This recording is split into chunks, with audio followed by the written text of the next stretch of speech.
ना मन बैगन से भरे ना मन बैगन से। ता भाई लोग ई तो समझ में आवता कि एकनी के बैगन से मन न भरता, एकनी के अब चमड़ा वाला केला चाहिए। लेकिन हमारा ई समझ में ना आवता कि आखिर चमड़ा वाला केला चाहिए त चाहिए केकरा, हई छौरी सब के चाहिए कि खेसारी भैया के।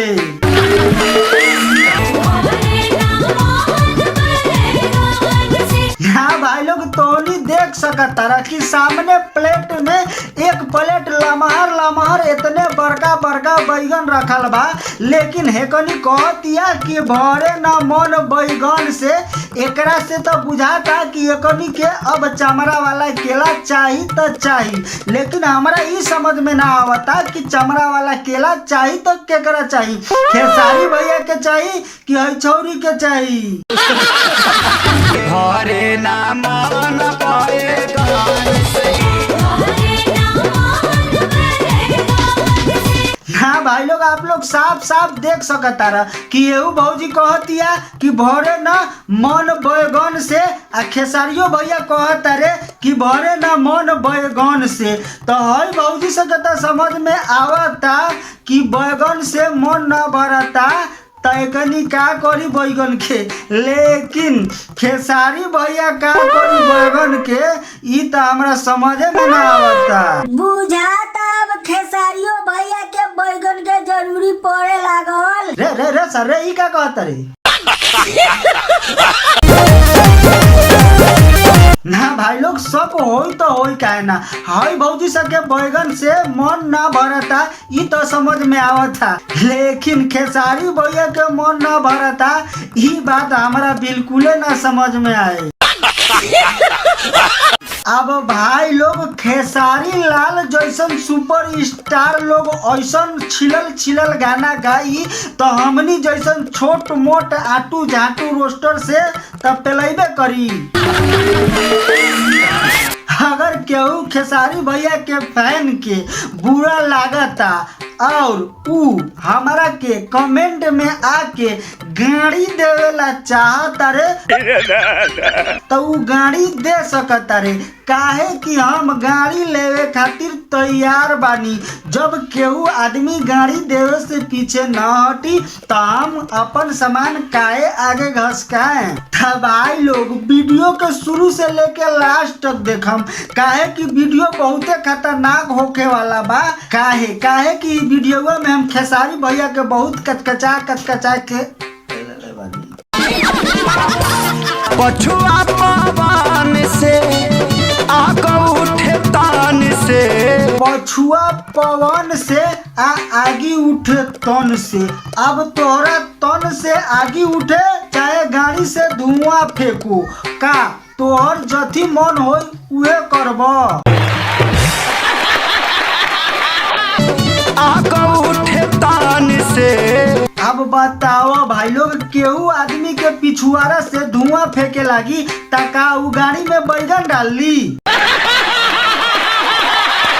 अब भाई लोग केहू आदमी तो इहो कही कि अरे ई सब्जी खाए के बात करता, तो भाई लोग सब्जी खाए के बात बा तो हई काहे कहतिया मुई गरहन से देहिया रह गरी धरान से, मुई गरहन से देहिया रगड़ी ले धरन से। बताओ भाई लोग सब्जी खाए के मन करेला दूसरा कुछो के, माने कोनो एगो सब्जी खाला से मन भर जाला तका जवानी के रगड़ल जाला धरन से।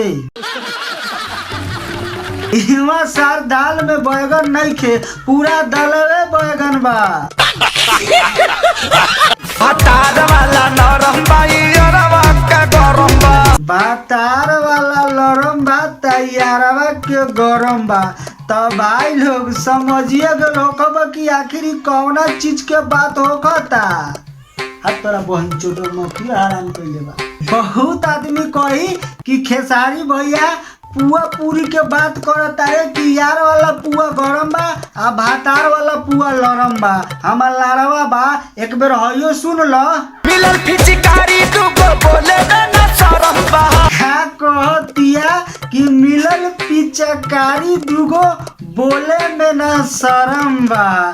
तो एकरा से का समझ में आवता तोहनिए बताव। समझने वाले समझ गए, समझने वाले समझ गए। ही सही बात बा कि दू गोला प्रोग्राम होखेला, दू गोला गाना, मतलब कि एगो बात के दूगो मतलब होखेला। लेकिन भाई लोग आखिर गानवा काहे खातिर गावल जाला कि लोगवा तो कम से कम गलत समझ के सुने। अश्लील है ये लोना। तार वाला नरम बाई जरवा के गरम बा। अब हेल लेखा कहला के मतलब ई थोड़ी बा कि लाड़ के पकौड़ा बन जाई। अश्लील है ये लोना।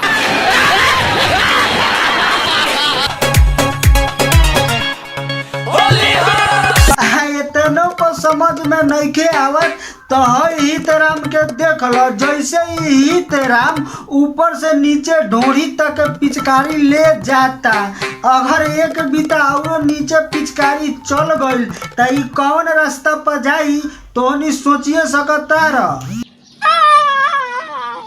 शर्म करो, भगवान से डरो, भोसड़ी वालों भगवान से डरो। हमर करेजा गद गद भइल बा। अबही तक करेजा गद गद करबे करी। अगर पिचकारी तैको एने ओने हो गइल त तुहे जनबू। अगर पिचकारी गलत रास्ता पर चल गइल त बुझिया भौजी ओकरा बाद मालूम चली कि भातार वाला गरम रहे कि यार वाला लरम रहे।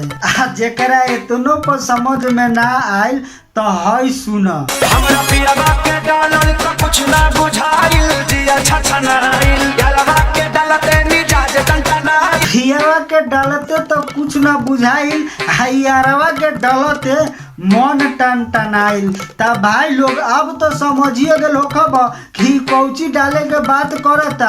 अब फिर केहू आदमी कही कि रंग डाले के बात करता, ता रंगवा एके गो ना बा। तो हियारवा के डालला से कैसे टनटना जाई, अब भातारा डाली तो कैसे ना टनटनाई। समझ लो हवे डाले के बात करतिया। भाई लोग आज की वीडियो यहीं पर समाप्त करतानी। आई होप कि वीडियो आप लोग के समझ में आ गई होई। अब वीडियो अगर आप लोग के समझ में आ गई होई तो वीडियो के लाइक करी, हमारे चैनल के सब्सक्राइब करके घंटा बजा दी। आ घंटा दबौला के बाद नीचवा जाके कुछ कमेंट कर देम आ वीडियो के शेयर मारी। दीपक from Gulmarg।